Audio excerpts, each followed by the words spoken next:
Kung mapapansin nyo, hindi ako masyado nagbe-basic attack, bihira lang. Kasi pinuposition ko yung sarili ko na hindi ako maabot ng kalaban. Imbes na mag-basic attack kayo gamit si Xavier, distansya na lang kayo, mag-position na lang, i-position nyo na lang yung sarili nyo. Yan, kasi halos wala rin naman damage yung basic attack ni Xavier eh. Ayan, nagpapahabol ako sa kanya. Yan, nagpapahabol ako sa kanya. Basta wag na kayo masyado mag-basic attack, basic attack. Yan, para mahalaga kasi na na yung skill nyo ay may tama nyo sa pamamagitan na maayos sa pag-position.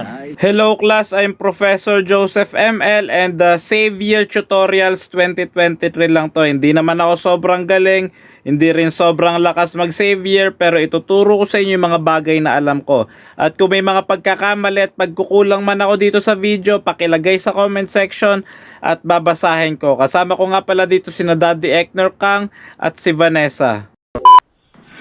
At ito naman ang emblem na gamit ko kay Xavier. Medyo kakaiba ito sa mga emblems na ginagamit ng mga Xavier user. Basic common emblem kasi ayoko na nauubusan ng mana si Xavier at hindi na ako panay uwi-uwi. At may HP and adaptive attack of course. Yung mga makakatulong kay Xavier yan. Dalawang sapatos, first year and second year para sa movement speed syempre. Agility and wilderness blessing yan, yung dalawang yan. Tapos impure rage para sa additional damage and mana regeneration at masakit yan kapag tumatama yung mga skills mo. Ganon yung ganon tong emblem set na meron ako kay Xavier. At syempre sprint battle spell. Upang magamit natin ng tama ang isang hero, napakahalaga na maunawaan natin yung mga skills na meron siya. Kasi yung passive ni Xavier ay tinatawag na Transcendence. May 3 stages yan. At bawat stage may nadadagdag kay Xavier. So halimbawa, tumama yung first skill mo. Yan. May stage 1 ka na ng passive mo. May additional movement speed kang makukuha. Yan. Basahin nyo dyan. Stage 2, of course, dalawa yung magiging stack dito. Mas malawak na yung tinatamaan ng mga skills mo. Medyo malawak ng konti.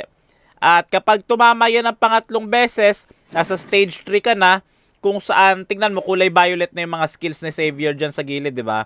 Kasi stage 3 na siya ng kanyang passive, kung saan reduce cooldown or pinapabilis yung cooldown ng mga skills. Ganon yung Transcendence passive ni Xavier. Malinaw naman siguro yung passive. Kung hindi naintindihan, pakilagay sa comment section at susubukan kong replyan.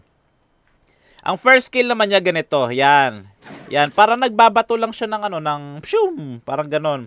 Mystic bullet tawag diyan sa na yan, sa binabato niya. Pero yung tawag ng skill, sa skill ay infinite extension. Nagbabato siya ng mystic bullet. At pangalawa naman ay ito. Naglalagay siya ng barrier, yan, yan. Dapat tatama yung mo diyan, first skill para magkaroon ng bilog. Yang bilog na yan, halimbawa maglalagay tayo ng bilog dyan. Kapag dumaan dyan yung kalaban, babagal yung takbo nila at makukulong sila dyan ng ng sandaling ilang segundo rin. Siguro makukulong sila dyan. O ulitin natin. Pag nakaganyan, makukulong dyan yung kalaban at may slow.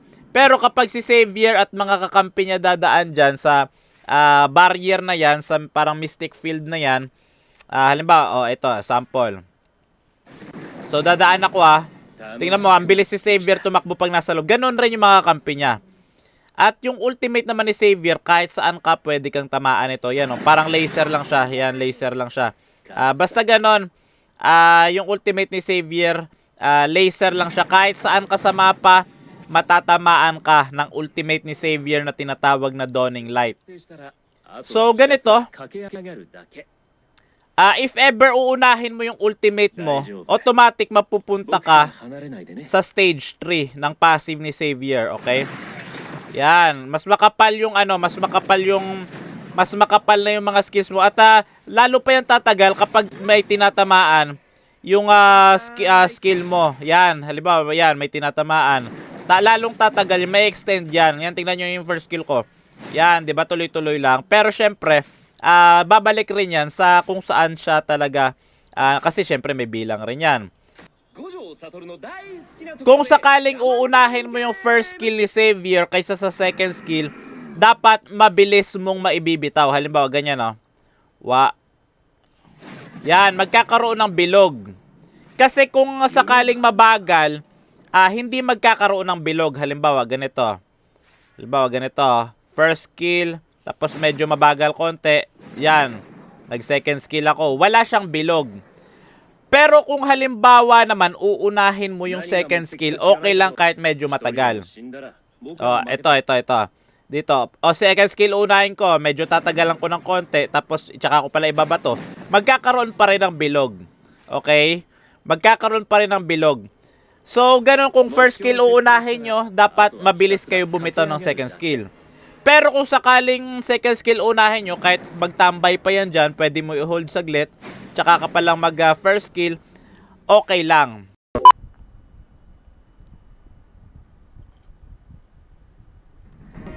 So ganito sa middle lane, kumuha muna ako ng boots doon, tapos Elegant Gem.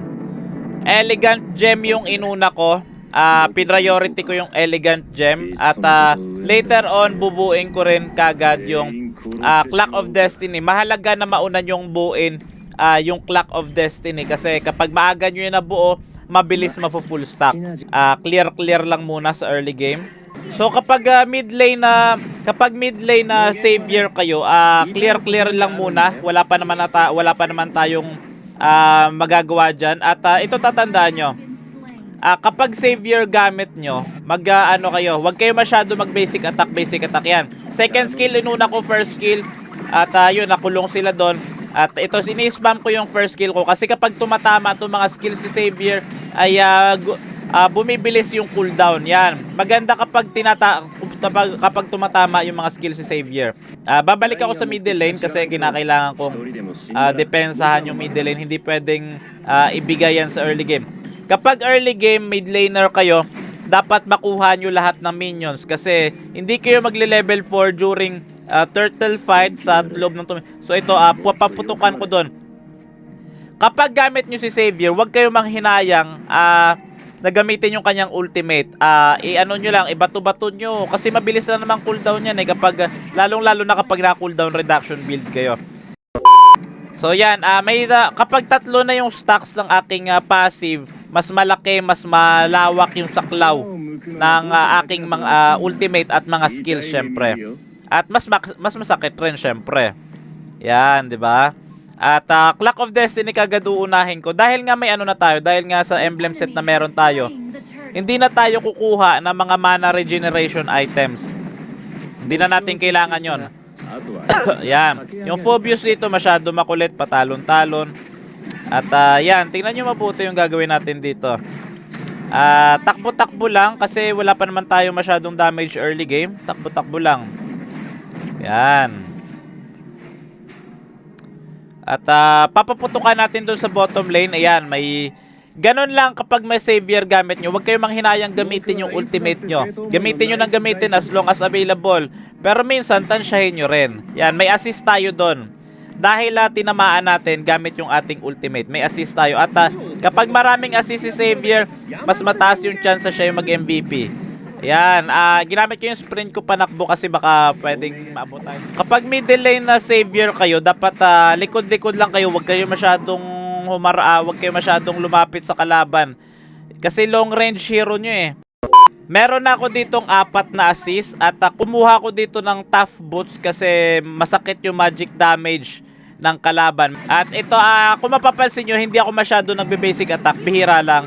Kasi pinuposition ko yung sarili ko na hindi ako maabot ng kalaban.